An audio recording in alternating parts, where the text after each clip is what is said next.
Welcome to the family, Jacob Fatu. Jacob Fatu is given a Ula follow by Roman Reigns.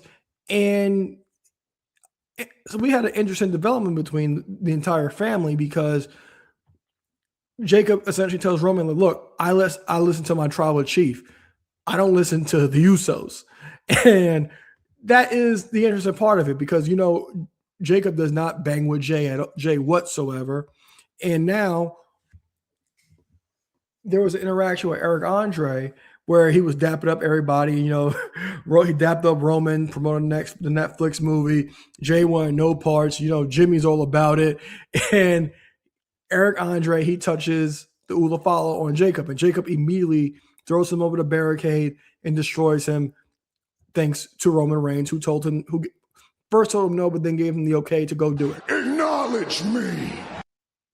And then later on in the night, we had Jacob Fatu. He destroyed LA Knight. And again, Jimmy trying to be the more calm one. Jay's continuing to crash out. And this is very, very interesting. I know I was one that had a bunch of bloodline fatigue, but this actually shows some intrigue. So I'm not against this because I think this is going to make Jacob a bigger star because we all know us sick, twisted wrestling fans, we love watching people just destroy stuff. And Jacob Fatu being the one that will be able to just destroy everything and everyone because of Roman calling the shots is going to get him more over.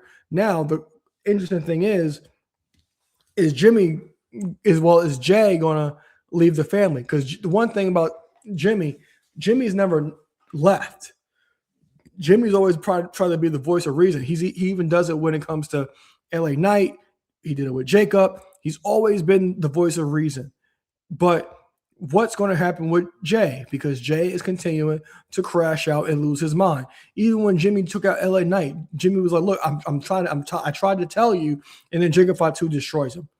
And like I said, bloodline fatigue is real, but I think they have something here. And I think this is going to be the thing that benefits Jacob Fatu in the long run. It's not what I wanted for the summer of WWE. I wanted Roman to face these upper newcomers and get a new face of the company. I still think we will get that with Obafemi because I do think Jay will win his King of the Ring match and face Obafemi in the finals. And then we get Obafemi versus Roman, and you would make Obafemi a bigger star.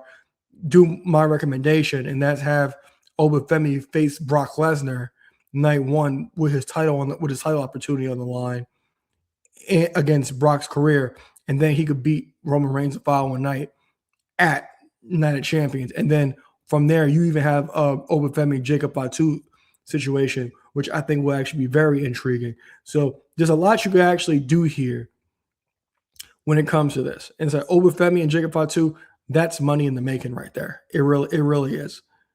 It really truly is. So let me know what you guys think in the comments about Jacob Fatu becoming a bigger star with joining Roman Reigns' bloodline. Now, speaking of the bloodline,